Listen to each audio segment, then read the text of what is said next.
भागलपुर बबरगंज थाना क्षेत्र से फायरिंग की घटना सामने आई है।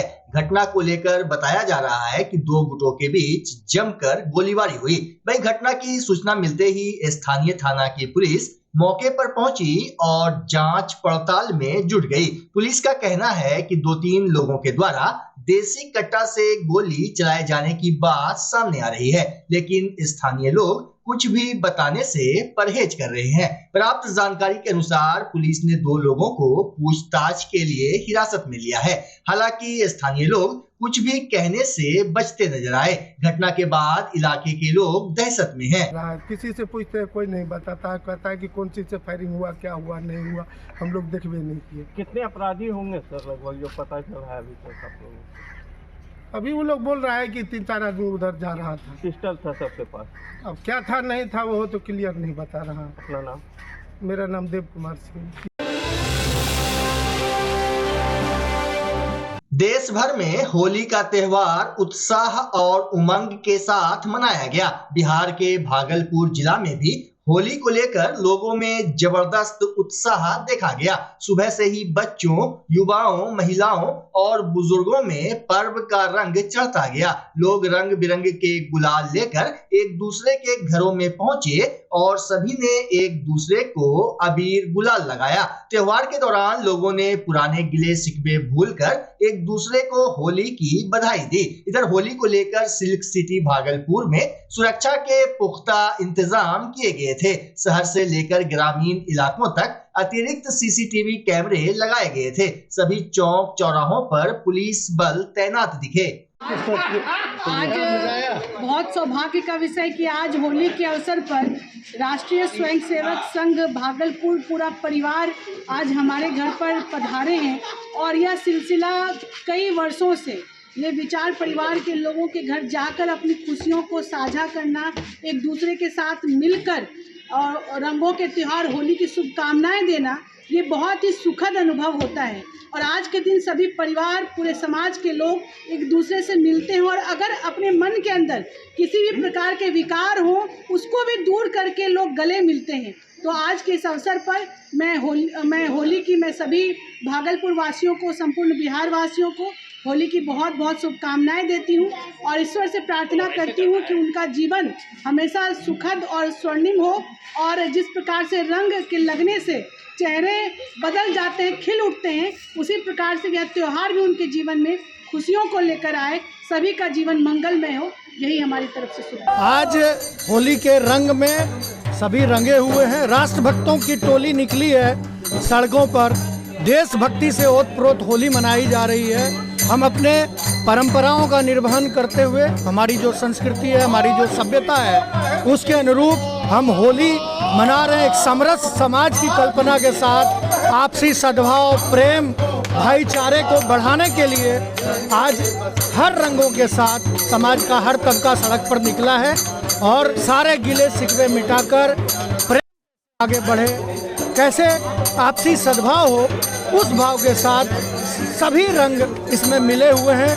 पुए खाए जा रहे हैं, दही बड़े का है, ठंडाई का आनंद है और इस आनंद में डूबते हुए सभी लोग होली उत्साहपूर्वक और उल्लास के साथ मना रहे हैं। ये हम लोगों की जो है विरासत है, जिसको सहेजते हुए, समेटे हुए हम लोग होली के रंग में डूबे है। और हम सब जानते हैं कि इसकी शुरुआत जो है भक्त प्रहलाद की रक्षा से शुरू होती है। जो हिरण्यकश्यप से मारना चाह रहे थे तो भगवान विष्णु ने उनकी रक्षा की। उसके बाद द्वापर में भगवान कृष्ण ने राधिका को भी गोली ये अबीर लगाई और जो वो गोपियाँ थी उनके साथ भी उन्होंने रंग खेला। तो इस तरह से जो यह है प्रेम सौहार्द का एक प्रतीक बन गया होली और तब से यह परंपरागत रूप से चलती चली आ रही है। विभिन्न राजाओं के समय में भी इसे काफ़ी ये दिया गया, महत्व दिया गया और अपने हिंदू संस्कृति में, सनातन संस्कृति में यह जड़ें जमा चुकी है और यह अच्छाई पर बुराई की जीत है। अच्छाई जो है वो बुराई पर जीत पाता है इसमें यह इस संदेश देता है कि समाज में जब भी बुराई पनपी है तो उस अच्छाई को स्थापित करने के लिए समाज खड़ा हुआ है, चाहे भगवान कृष्ण के रूप में हो, भगवान राम के रूप में हो, और आधुनिक समय में भी आज़ाद भारत की लड़ाई या अन्य जो हुई 1857 की लड़ाई, सब यही था कि हम हमेशा बुराइयों के खिलाफ लड़ते आए हैं, लड़ते रहेंगे, यह युद्ध चलता रहेगा, धर्म की स्थापना होती रहेगी।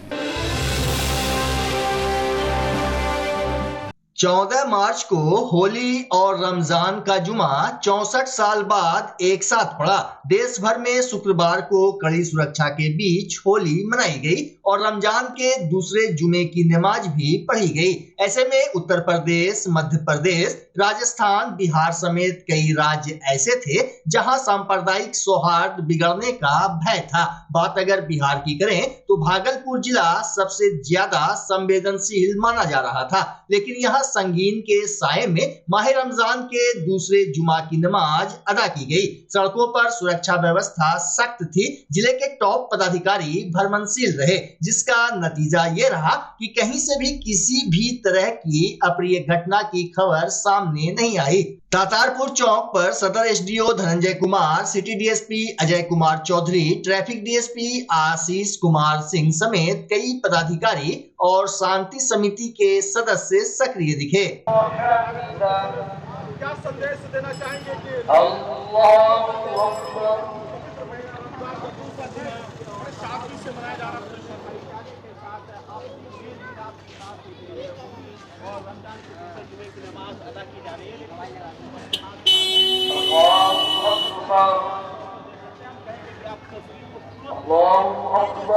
इसी की मौजूदगी में, इसी के कारण पूरे देश में व्यवस्था रहती है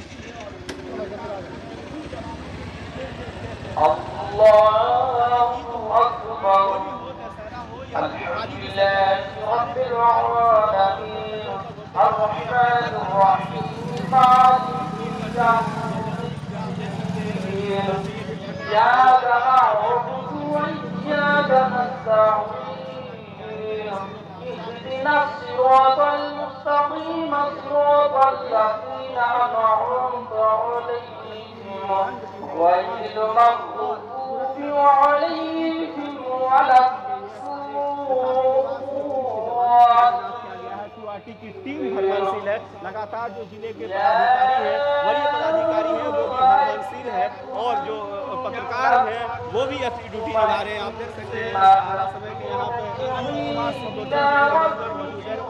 कवरेज कर रहे हैं, समय संकलन में लगे हुए और भी कई सारी और इस तरह से नमाज अदा की जा रही है। इस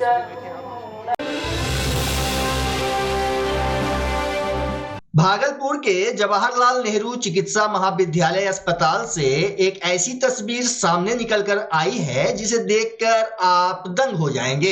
एक युवक जो अपना जीवन फिजिकल टीचर के रूप में बिताया हो, उनके साथ कुछ आपराधिक तत्व के लोग उनके पैर हाथ को तोड़कर अधमरा कर देते हैं। घटना की जानकारी पत्नी को मिलते ही फिजिकल टीचर को इलाज के लिए मायागंज अस्पताल लाया गया। डॉक्टरों ने बताया कि मोनू रंजन के दोनों पैर की हड्डी बुरी तरह टूट चुकी है। इसके अलावा एक हाथ भी टूट चुका है। अब सवाल यह उठता है कि एक फिजिकल टीचर के दोनों पैर टूट जाए, हाथ टूट जाए तो वह अपना जीवन यापन कैसे करेगा, जबकि उसके पीछे एक बूढ़ी माँ, पत्नी और एक दूधमुहा बच्चा भी है। फिजिकल टीचर की पत्नी ने बताया कि घटना की जानकारी जिले के आला अधिकारियों को दे दी गई है। मेरे साथ जानलेवा हमला 8/2/2025 को किया गया था और ये हमला शिवशक्ति होटल सांझोतरी श्याम बेड़ बौसी बाका में किया गया था। ये जो घटना हम पे हुई थी एक साजिश के तहत जान मारने का घटना है और इस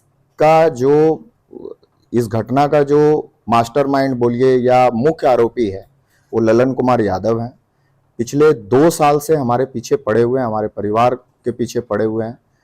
सबका नौकरी, सबका संपत्ति, सबको, मेरे फैमिली को कटघरे में खड़ा करके वो चाहते हैं कि हम सारा संपत्ति इनका ले लें। और हम एक शिक्षक हैं, हम एक फिजिकल टीचर हैं, हमारा पैर, हाथ यही सबसे बड़ा मुख्य चीज़ है और जिसको कि वो रॉड से और डंडा से मार करके पूरा मतलब बर्बाद करने का काम किया, ताकि ना हम कोई जीविका और उपार्जन कर पाए, कोई पैसे नहीं कमा पाए, कोई हमको रख नहीं पाएगा, और जिससे कि हम अपनी बूढ़ी माँ का सेवा नहीं कर पाए। हमारा जो बेटा है उसका हम जो है कि लालन पोषण नहीं कर पाए, हमारी पत्नी है उसको हम नहीं पैसा कमा के दे पाए। मतलब एक बोलिए तो मूल तौर पे एक अपाहिज बना करके छोड़ देना, और रोड में हमको फेंक रहे थे। इसके बाद भी महादेव का और हमारे माँ पिताजी का बहुत बड़ा आशीर्वाद है, जो कि आज हम आप लोगों के सामने बीच में हम आप लोगों के सामने में हम अपना दुख भरी कहानी बता रहे हैं। बस हम ये जमीनी विवाद है, और पिताजी के समय से ही ये जमीनी विवाद वो करते आ रहे हैं। उनके पास गुंडे हैं और बाहुबली हैं, राइफल पिस्टल रखना उनका काम है। और अब तो बाउंसर कोई एजेंसी कोई कहीं पे कोई अलाउ नहीं करता है, लेकिन वो बाउंसर रख करके हमारे जैसे फैमिली, मेरे पिताजी भी टीचर, हम भी टीचर, मेरा भाई भी टीचर, हम लोग पूरे फैमिली एक सब फैमिली जिस तरह से बोला जाता है उस तरह से हैं, लेकिन हमारे फैमिली को नस्ते नाबूद करने का वो प्रयास कर रहे हैं। मैं प्रशासन से मेरा एक ही मांग है कि मुझे एक छोटा सा जीने का हमको सुरक्षा प्रदान करें। दूसरा चीज कि हम एक शिक्षक हैं, मान सम्मान प्रतिष्ठा, ये तीनों चीज हमको वापस किया जाए, क्योंकि यदि हमारे अंदर मान प्रतिष्ठा हमको नहीं मिल पाएगा और इस तरह से बर्बरता रूप से एक शिक्षक के साथ होगा, तो कहीं पे शिक्षक बिहार सरकार में, ऊपर से बिहार सरकार में है, 2-3 स्कूल में हम जाते हैं, उसके बाद भी इस तरह से हमारे साथ जानलेवा हमला करना, और पुलिस कहती है कि उसकी संलिप्तता नहीं है, उसका होटल, उसका गुर्गा, उसका गुंडे, तो फिर संलिप्तता किसका है? बक्सर से आकर के यहाँ पे कोई संलिप्तता तो नहीं कर सकता है। बक्सर से उसको रखा गया यहाँ पे as a bouncer, as a goonda. Chhapra के कई वहां पे बदमाश और गुंडे और पासर उस होटल में रहना, सोना, और वहीं पे अड्डा है। तो इसकी शिकायत हमारी वाइफ ने डीआईजी सर को किया। डीआईजी सर का रिस्पांस बहुत अच्छा था। I thank you to DIG sir और एसपी सर और क्या कहते हैं डीएसपी मैम, और जो इस केस के जो इंचार्ज हैं वो राज रतन सर हैं, जो बौंसी के इंस्पेक्टर हैं। उनसे भी हमारी बात हुई और मैंने सब चीज बिंदुओं पे मैंने बता दिया। उनका कहना है कि सीसीटीवी वहां पे नहीं है, और मैं महादेव का कसम खा के बोल रहा हूं कि जब हम मेरे पे इस तरह से बर्बरता रूप से प्रहार कर रहे थे तो सामने सीसीटीवी लगा हुआ था, और यदि सीसीटीवी नहीं मिलता है और ये करता है कि ये होटल संचालक का ही सारा चीज जवाबदेही है, उनको सब चीज पता है, हौ से लेके हलन तक पता है। मेरा नाम मोनू रंजन हुआ। मेरे पति मोनू कुमार रंजन, जो एक शारीरिक शिक्षक है, और सर मेरे पति का दोनों पैर हाथ मार के तोड़ दिया है, हर एक चीज़ तोड़ दिया। 29 रड कम से कम इसमें लगा हुआ है।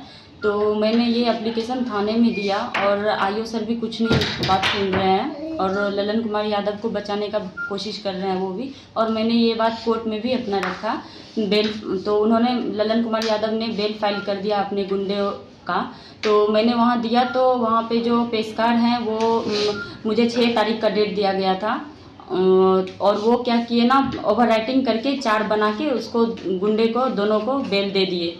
और ललन कुमार यादव भी सोच रहे हैं कि हम इस तरीके से बेल ले ले। तो सर हमको न्याय चाहिए। आपने जज साहब से मिला था? पति का जो घटना हुआ कब हुई? ये मेरे पति के साथ जो घटना हुई है ये 8/2/2025 को हुई है, सांझोतरी line hotel, Shiv Shakti line hotel में। कितने लोगों की संलिप्तता? इनमें 3 लोग मुख्य हैं और 5 जो घेरे हुए थे वो हैं। टोटल कितने? टोटल कम से कम 8-10 थे। और ललन कुमार यादव हैं जो मुख्य आरोपी हैं, और जो बार बार ये मेरे पति के साथ करते हैं। 2 साल पहले भी मेरे पति के साथ, मेरी शादी से पहले इनके साथ बहुत बेरहमी तरीके से इनको पीट के इनके आंखों में वो लाइसेंसी पिस्टल से इनके आंखों में मार दिए थे। तो वो मेरे पास पूरा एविडेंस और सबूत है। और पुलिस प्रशासन वर्तमान में अभी कोर्ट में सर मैंने वो जो मुझे हियरिंग का डेट दिया था 6 तारीख को, उसको काट के ओवर राइटिंग करके 4 करके उस दोनों को, दीपक कुमार और छक्कू यादव को बेल दे दिया गया, जो बाहर में घूम रहे हैं और अभी भी मुझे केस वापस लेने को बोल रहे हैं। तो अभी मैंने डीआईजी सर के पास किया है और एसपी सर के पास किया है, जज के पास और मैंने डिस्ट्रिक्ट जज के पास गई तो डिस्ट्रिक्ट जज साहब पेशकार साहब को बुला के बोले कि ऐसे नहीं करना चाहिए, ये बहुत गलत किया तुमने। तो जनरल सेक्रेटरी सर को भी मैंने ये बात बताई है, पटना हाईकोर्ट जी रजिस्ट्रार सर को भी मैंने ये बात बताई है। तो सर मुझे न्याय चाहिए। अपना परिचय दें। मैं मेघा कुमारी, ग्राम पोस्ट श्याम बाजार, थाना बोसी, डिस्ट्रिक्ट बांका। ठीक। भागलपुर हबीबपुर स्थित मोमिन टोला जामा मस्जिद में शुक्रवार को तरावी की विशेष नमाज संपन्न हुई। इस अवसर पर हाफिज एजाज हैदर को नजराना भी पेश किया गया। वहीं मौलवी साहब ने देश में अमन चैन की दुआ मांगी। मौके पर मोहम्मद साहिल खान, मोहम्मद तालीम, मोहम्मद दाऊद, मोहम्मद सनीफ समेत दर्जनों लोग मौजूद थे। एक लड़का है, एक लड़की है, एक खातून है, एक मर्द है, उसके सर पर एक ताज चमक रहा है और ताज की रोशनी वो ताज की रोशनी को मैं बयान करूं कि ये चमकता सूरज जो है, ये सूरज की रोशनी भी उस ताज के सामने मान पड़ जाए तो देखने वाले कयामत आदम अलैहिस्सलाम से लेकर कयामत तक के तमाम अफराद देखकर रश्क करेंगे, ताज, और ये ख्वाहिश करेंगे मौला ये कौन बंदा है जिसे ये ताज अता किया गया है, ये रिफत अता की गई है, ये बुलंदियत अता की गई है। यहाँ तक के हदीस मुबारक की रोशनी में मुहद्दिसीन ने लिखा है कि उस ताज को देखकर अंबिया किराम, नबियों के इमाम, नबी भी रश्क करेंगे कि आखिरकार ये ताज किस वजह से अता की गई। तो रब्बे काबा का ऐलान होगा, ये ताज जो अता किया गया है, ये ताज को मामूली ताज ना समझना, ये वो ताज है, ये ताज जिसके सर पे सजाया गया है, ये वो ताज है जो हाफिज कुरान का बाप है।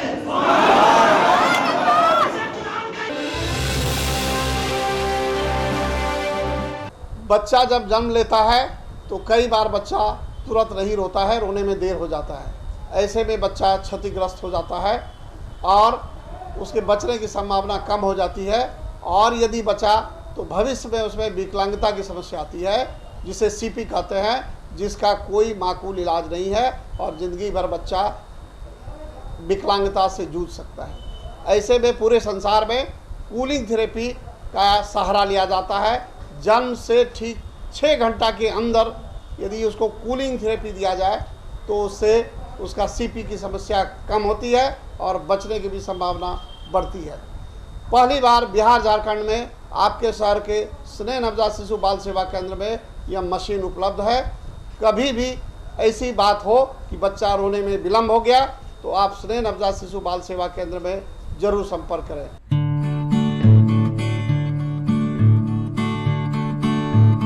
घर शिफ्ट करना हो या ऑफिस रीलोकेट करना हो, मेक माई शिफ्ट के साथ अपने सामान को सुरक्षित पहुंचाइए कहीं भी कभी भी। मेक माई शिफ्ट देते हैं residential and office relocation, long distance relocation, heavy machine shifting, packing and moving, international and intercity moving, car transportation जैसी ढेरों best services. Make my shift packers and movers. For bookings call 8298-181-018 या log on करें www.makemyshift.in। Rinku LED bulb एक बार लाओ और चलाते ही जाओ। हमारे एलईडी बल्ब्स है क्वालिटी में नंबर 1 और एनर्जी एफिशिएंट, जो रखे एनवायरनमेंट और आपके बिजली के बिल दोनों का ख्याल। रिंकू एलईडी बल्ब के साथ एनर्जी बचाओ और बिल घटाओ। ये है पावर सेविंग लाइट जो चले लंबे समय तक और रखे आपके घर को रोशन। हमारे यहाँ एलईडी लाइट्स मिलते हैं एक व्यापक रेंज में जो आपकी हर जरूरत को पूरा करेगी। लेकिन यही नहीं, हमारे एलईडी लाइट सिर्फ चमकदार नहीं बल्कि एनवायरनमेंट फ्रेंडली भी है। तो आज ही लाओ रिंकू एलईडी बल्ब और पाओ 1 साल की वारंटी का भरोसा। रिंकू एलईडी बल्ब्स, नई जनरेशन के स्मार्ट बल्ब्स। आज ही संपर्क करें 8651063786 या मेल करें rinkooledbulb@gmail.com। हमारा पता असाननपुर, भागलपुर, बिहार 812002।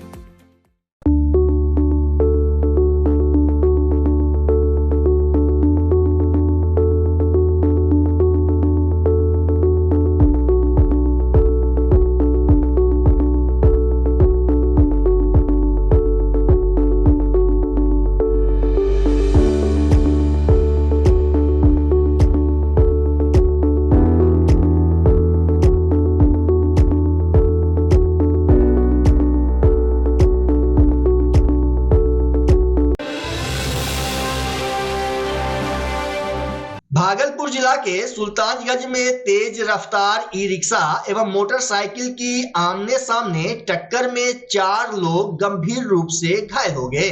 घायल की पहचान बादल कुमार, अजीत कुमार और राजा कुमार के रूप में हुई है। घटना तिलकपुर दुर्गा स्थान के समीप की है। वहीं सूचना मिलते ही स्थानीय थाना की पुलिस पहुंची और घायलों को प्राथमिक उपचार के लिए रेफरल अस्पताल सुल्तानगंज भेज दिया, जहां प्राथमिक उपचार के बाद चारों घायल को बेहतर इलाज के लिए भागलपुर के मायागंज भेज दिया गया।